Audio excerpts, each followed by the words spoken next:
नमस्कार दोस्तों, Haryana study IQ YouTube channel पे आप सभी का बहुत बहुत स्वागत है। और आप लोगों ने थंबनेल देखा होगा। आज जो डिस्कशन है कि Haryana and Punjab high court, वहां पर जो महिला न्यायाधीश हैं, उन महिला न्यायाधीशों की संख्या पिछले 100 साल से अधिक के इतिहास में, यानी कि हरियाणा पंजाब हाई कोर्ट की बात करते हैं तो 1919 में स्थापना होती है, तो तब से लेके और अब तक यानी कि 100 वर्ष से अधिक के इतिहास में सबसे अधिक महिला न्यायाधीशों की संख्या अब पहुंची है। और अब महिला न्यायाधीशों की संख्या हो गई है 18। तो देखते हैं कि ये न्यूज क्या है। तो कहता है पंजाब और हरियाणा हाईकोर्ट में 9 नए अतिरिक्त न्यायाधीशों के शपथ ग्रहण के बाद महिला न्यायाधीशों की संख्या अब 19 हो गई है। यही इस अदालत के 100 से अधिक साल के इतिहास में पहली बार हुआ है जब बेंच पर इतनी बड़ी संख्या में महिला न्यायाधीश मौजूद हैं। तो एक तरीके से हम कह सकते हैं कि जो जुडिशरी है उसमें विमेन का जो पार्टिसिपेशन है वो पार्टिसिपेशन बढ़ रहा है। और अल्टीमेटली हम मानते हैं इस बात को, और हमारी जो संस्कृति है या फिर हमारे जितने भी समाज सुधारक हुए, तो वहां पर भी एक चीज देखी गई कि जब तक किसी समाज में महिलाएं आगे नहीं बढ़ेंगी, जब तक किसी समाज में महिलाओं का विकास नहीं होगा, तब तक वो समाज विकास नहीं कर सकता, तब तक अल्टीमेटली उस सोसाइटी की ग्रोथ नहीं हो सकती। और दूसरी बात, जुडिशियल मैटर्स में विमेन का पार्टिसिपेशन मोस्ट इंपॉर्टेंट है। महिलाओं पर अत्याचार है, बच्चों के केस हैं, उन सभी के लिए विमेन का जो पार्टिसिपेशन है वो एक नेक्स्ट लेवल पे होना ही चाहिए। बात करते हैं, देखते हैं थोड़ा सा। तो कहता है कि कार्यवाहक मुख्य न्यायाधीश अश्विनी कुमार मिश्रा ने 9 नए अतिरिक्त जजों को शपथ दिलाई। नए जजों में 3 महिला वकील थी, मोनिसा छिब्बर शर्मा, पूजा चोपड़ा और दिव्या शर्मा, और 6 अन्य पुरुष वकीलों को भी अतिरिक्त न्यायाधीश के रूप में नियुक्त किया गया। इससे पहले हाईकोर्ट में महिला जजों की अधिकतम संख्या थी वो 18 थी और कुल स्वीकृत पद 24 है, जबकि नए शपथ ग्रहण के बाद काम करने वाले जजों की संख्या अब बढ़कर 24 हो गई है।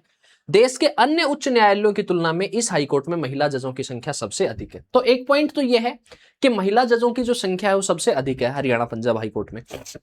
दूसरी बात देखते हैं, तो हरियाणा पंजाब हाईकोर्ट देश के जो सबसे प्रमुख उच्च न्यायालय हैं उनमें से एक है, और यहां पर जो कुल जजों की संख्या है वो 85 थी, और स्वीकृत जो पद है, जो पोस्ट जो है सैंक्शनड है, वो 85 पोस्ट है। दूसरी बात, अगर हम हमारे जुडिशियल सिस्टम को देखते हैं तो हम एक चीज नोट करते हैं कि हमारी जुडिशरी में कि आप देखें कि मामले लंबित बहुत है, पेंडिंग बहुत है। और एक कहावत है that justice delayed is justice denied, कि अगर जस्टिस को डिले कर दिया गया तो जस्टिस को मना कर दिया गया है, इसका मतलब। दूसरी चीज हम जब देखते हैं तो दूसरी चीज हमें समझ आती है कि जो हमारा पूरा जो स्ट्रक्चर है, हमारा जो पूरा ढांचा है, उसमें हम जुडिशियल सिस्टम में एक चीज को फॉलो करते हैं कि चाहे 100 अपराधी छूट जाएं लेकिन एक किसी निर्दोष को सजा नहीं मिलनी चाहिए। तो उसके तहत जो कानूनी प्रक्रियाएं हैं वो लंबी हो जाती है। जब कानूनी प्रक्रियाएं लंबी हो जाती हैं तो लोगों को न्याय मिलने में देरी हो जाती है, और फिर कहते हैं कि justice delayed is justice denied. लेकिन अल्टीमेटली सोल्यूशन क्या है कि हमारे जो जजेस हैं, तो चाहे वो सुप्रीम कोर्ट हो, चाहे वो हाई कोर्ट हो, चाहे वो डिस्ट्रिक्ट कोर्ट्स हो, वहां पर नंबर ऑफ जजेस हैं उनकी संख्या क्या की जाए, बढ़ाई जाए, इंक्रीज की जाए। लेकिन हाल फिलहाल बात करते हैं तो अन्य उच्च न्यायालयों की तुलना में हरियाणा हाईकोर्ट में महिला जजों की संख्या है वो सर्वाधिक है। उसके बाद मामलों की लंबितता, ये आएगा ये पॉइंट। उच्च न्यायालय में वर्तमान में 4.22 लाख से अधिक मामले लंबित हैं। हरियाणा का भी मामले हैं, पंजाब के भी मामले हैं, चंडीगढ़ के भी मामले हैं। और उसके बाद सर्वोच्च न्यायालय के कोलिजियम की सिफारिश के बाद केंद्र सरकार की अधिसूचना के आधार पर ये जो नियुक्तियां हैं ये नियुक्तियां की गई है। थोड़ा संवैधानिक प्रावधान देख लेते हैं, जो कॉन्स्टिट्यूशनल प्रोविजन है रिगार्डिंग द जजेस ऑफ द हाई कोर्ट, वो क्या कहता है। तो आर्टिकल 214 से लेके आर्टिकल 231 तक जो सुप्रीम कोर्ट है, सॉरी जो हाई कोर्ट है, उनका जो फॉर्मेशन है, गठन है, स्वतंत्रता है, अधिकार क्षेत्र है और शक्तियों से संबंधित है। अनुच्छेद 217 की बात करते हैं तो अनुच्छेद 217 बात करता है न्यायाधीशों की नियुक्ति की। भारत के राष्ट्रपति द्वारा सर्वोच्च न्यायालय के मुख्य न्यायाधीश, संबंधित राज्य के राज्यपाल और उच्च न्यायालय के मुख्य न्यायाधीश से परामर्श की जाती है। और इसके लिए भारत का नागरिक होना चाहिए व्यक्ति, और भारत के राज्य क्षेत्र में कम से कम 10 वर्ष तक उसने काम किया हो। 2 या 2 से अधिक हाई कोर्ट में भी अगर उन्होंने 10 वर्ष तक वकील के रूप में काम किया है तो वो इलिजिबल है। कार्यकाल की बात करते हैं तो उच्च न्यायालय के जो न्यायाधीश हैं वो 62 वर्ष तक अपने आयु पद पर बने रह सकते हैं, ठीक है। और एक प्रणाली है कोलिजियम प्रणाली। तो ये जो कोलिजियम प्रणाली है ये क्या है, एक ऐसी व्यवस्था है जिसके तहत न्यायाधीशों की नियुक्ति निर्णय सर्वोच्च न्यायालय के वरिष्ठ न्यायाधीशों का एक समूह लेता है। इसका उल्लेख मूल संविधान में नहीं है, लेकिन यह सर्वोच्च न्यायालय के निर्णयों के माध्यम से विकसित हुआ है। तो कॉलेजियम प्रणाली के तहत अब जो है ये न्यायाधीश बने हैं। तो ये संवैधानिक प्रावधान है, ये कॉन्स्टिट्यूशनल प्रोविजन है रिगार्डिंग द हाई कोर्ट। थोड़ा हरियाणा पंजाब जो हाईकोर्ट है उसकी पृष्ठभूमि देख लेते हैं, ऐतिहासिक पृष्ठभूमि देख लेते हैं।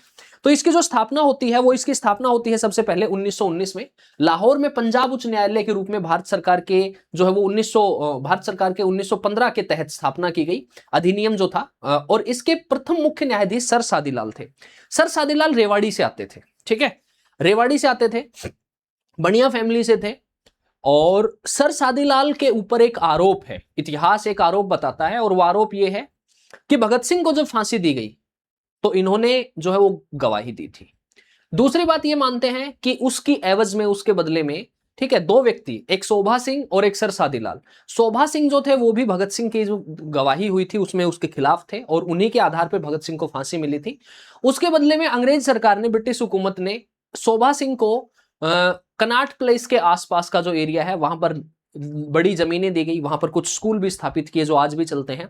और सर सादीलाल को वेस्टर्न यूपी में बागपत के अड़ोस पड़ोस में, बागपत का क्षेत्र जो है अपने सोनीपत से लगता हुआ ये एरिया है, यहां पर सर सादीलाल को बड़ी संख्या में जमीनें दी गई, और उनकी वहां पे शुगर मिल्स हैं और आज भी है वो, ठीक है। तो ये सर सादीलाल के ऊपर एक आरोप है। और रेवाड़ी में जो ट्रोमा सेंटर है उनका नाम भी है सर सादीलाल ट्रोमा सेंटर, और रेवाड़ी के रहने वाले थे, बढ़िया फैमिली से आते थे सर सादीलाल। स्वतंत्रता के बाद इसे शिमला स्थानांतरित किया गया और इसे पूर्वी पंजाब उच्च न्यायालय का नाम दिया गया, ठीक है। एंड देन आफ्टर फिर भारत की स्वतंत्रता होती है 1947 में, और इसे शिमला से स्थानांतरित किया गया, पूर्वी पंजाब उच्च न्यायालय इसको कहा गया।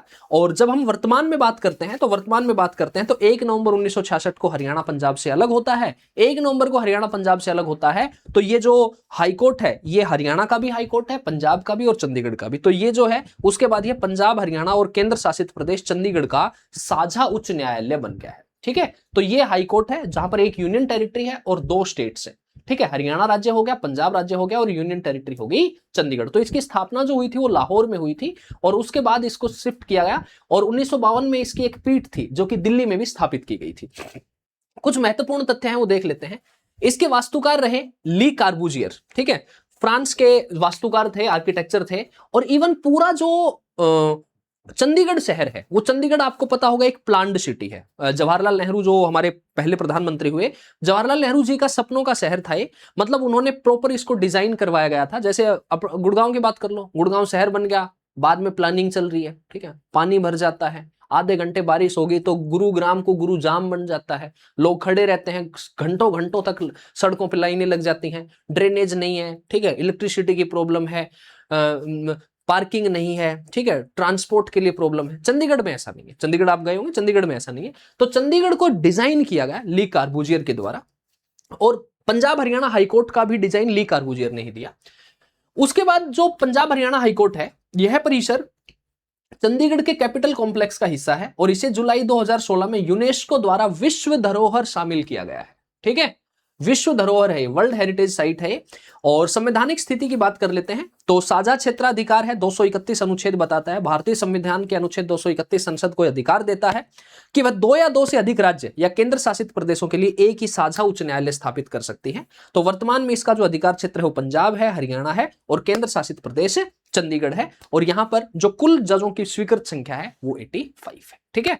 तो अब ये न्यूज थी आपके लिए कि अभी महिला न्यायाधीशों की जो संख्या है वो अब तक 100 साल से अधिक के इतिहास में मैक्सिमम हुई है। 19 महिला न्यायाधीश जो है वो हरियाणा पंजाब हाईकोर्ट में है। बाकी आप लोगों के जो कमेंट हो तो आप हमें डाउट कमेंट सेक्शन में जाके बता सकते हैं, और सेशन को लाइक, शेयर और चैनल को सब्सक्राइब जरूर कर लें। Bye bye, see you, take care, good luck.